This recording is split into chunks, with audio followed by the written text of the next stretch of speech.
January 1943, Stalingrad. Minus 30 Celsius, air so cold it burns. Soviet soldier Nikolai Belov stands over a German prisoner named Heinrich Müller, collapsed in the snow, blood frozen to his face. 12 Soviet soldiers watch as Belov spits on him. Direct hit, right cheek, commands orders, no water for German POWs, but Belov's hand moves to his canteen anyway. The other soldiers turn away, pretending they don't see. Müller drinks 3 small sips. 90 seconds later, he's dead. An NKVD officer watches from a bombed-out building, notebook open. Belov's canteen is now evidence of enemy sympathy, a crime punishable by execution. The mystery. Why would a Soviet soldier risk a bullet for a dying enemy? The canteen sits in the snow, steam rising from its spout. What Belov's father told him before the war would haunt everyone who learned the truth. Late 1941, a farm outside Kursk. Nikolai Belov's father lay dying of tuberculosis in a room that smelled like old wood and kerosene. He called his son over, pressed a dented metal canteen into his hands. Engraved on the side, barely visible, "Water is mercy." His grandfather's rule from the First World War. "Enemy is just a role," his father whispered. "Human is permanent." 3 weeks later, Germany invaded. Mass conscription swept through every village. Belov arrived at Stalingrad in September 1942, canteen on his belt, his father's words in his head. The first German POWs he saw were skeletal, broken, eating snow for water. Soviet orders were clear: minimal resources for prisoners. They weren't worth the supplies. Belov watched them die in the cold and kept his canteen full. The inscription felt heavier every day. Mercy has no flag, only consequence. November 1942. Operation Uranus closed around the German 6th Army like a fist. 91,000 Germans trapped, supply lines severed. Belov's unit captured a warehouse district on the city's edge. The debate in Soviet command: execute them all or take prisoners for intelligence. The cold decided faster than orders. Belov watched German soldiers chew their own leather belts for moisture, their faces gray, lips cracked and bleeding. His canteen hung heavy on his hip, full. Theirs were empty, lost, or traded for bread weeks ago. He felt the temptation to share. Didn't. Too many eyes, too many questions. The warehouse district became a graveyard, frozen corpses stacked like firewood. You think you know where this is going? You don't? Then came the order that changed everything. Begin interrogating prisoners. Select the ones who might talk. Belov's war was about to become something else entirely. December 1942.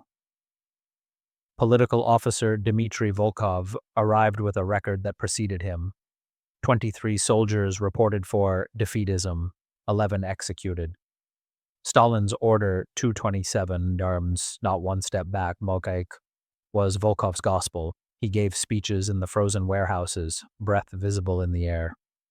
A German is not human. A German needs no water, no mercy, no thought. Belov kept his canteen hidden during inspections, wrapped in cloth, tucked under his coat. Then he saw Heinrich Müller for the first time. Former medic. Red Cross armband torn off, but the outline still visible on his sleeve. Müller was treating a dying Soviet POW in the German-held section before the encirclement closed. Saved the man's frostbitten legs. Now he was in Soviet custody, coughing blood into the snow. Volkov kept a black notebook. Names of suspected traitors. Belov's name wasn't in it yet. Ideology makes monsters. Habit makes soldiers. January 2nd, 1943, temporary ceasefire for a wounded exchange.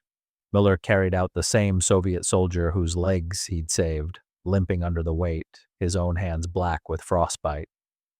Belov watched from 30 meters away. The soldier survived. Müller collapsed. Now he was theirs. In broken Russian, Müller asked for water. Belov walked past. Volkov was watching from the command tent, eyes sharp, always counting who showed weakness. That night Belov couldn't sleep. He heard Müller coughing in the holding pen, wet, rattling, the sound of lungs filling with fluid.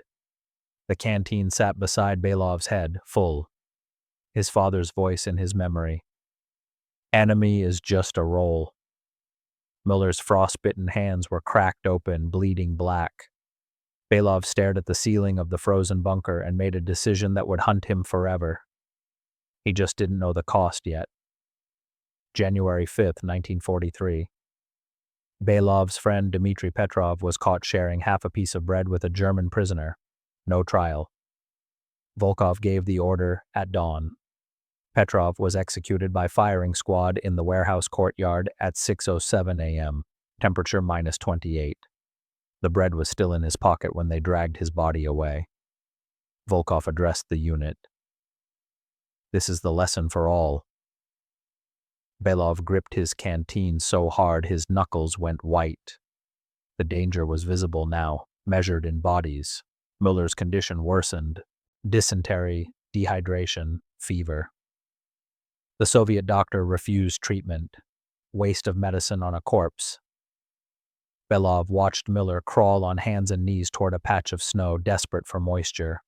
Then Volkov gave an order that made no sense. Belov would guard Müller, personally, every morning shift. The price of mercy was visible now. Volkov was watching. January 10th, 1943. Belov's 6th consecutive day, guarding Müller, 6 a.m. shifts. The routine became familiar. Müller too weak to stand, Belov standing 3 meters away, rifle across his chest. Other guards rotated daily. Belov stayed. That was the test. He realized it on day 4. Müller spoke a little. Mentioned he was a teacher before the war. 2 daughters. He showed Belov a photo from his coat pocket, edges frozen stiff. The girls were the same age as Belov's younger sisters. Belov remembered his father's words. Enemy is just roll. Human is permanent. Volkov was testing him, waiting for him to break. The photo of Müller's daughters stayed in Belov's mind, smiling, unaware their father was dying in a frozen warehouse 6,000 kilometers from home. And then Müller said one sentence in German that broke everything open. January 15th, 1943. Müller whispered it during morning shift, voice barely audible. In German, your father was right. Belov froze. He'd never mentioned his father to anyone, not out loud. Müller had been listening to Belov's nightmares for 6 days. Belov sleep-talked in Russian, repeating his father's words, arguing with ghosts. Müller understood more Russian than he let on. A human connection had formed without either of them acknowledging it. Then Volkov appeared in the doorway, boots crunching on frozen blood. What did he say? Belov lied instantly. Nothing, just delirium. Volkov smiled. Slow, predatory. I speak German too, Belov. The air went cold in a way that had nothing to do with temperature. Volkov had heard everything. He'd been waiting for this exact moment. Truth is just confession waiting to happen. Belov's canteen suddenly felt like evidence. January 17th, 1943. Morning formation. 12 soldiers assembled in the warehouse courtyard. Volkov stood in front, breath steaming. Belov, he said, show the unit how we treat fascists. Public humiliation was required now. A test of loyalty in front of witnesses. Belov approached Müller, who sat in the snow, too weak to lift his head. The soldiers watched in silence. Belov looked down at the German medic who'd saved Soviet lives, who had 2 daughters who'd listened to Belov's nightmares and understood. Belov spat, direct hit, Müller's face. The soldiers cheered. Volkov nodded approval, arms crossed. The spit froze on Müller's cheek instantly, a small white crystal. Belov stood there, everything his father taught him turning to ash in his chest. but his hand was already moving to his belt. Subscribe, because what happens next defies everything. Same moment, Belov's hand found the canteen. The warehouse went silent. Soldiers stopped cheering. Volkov's hand moved toward his pistol.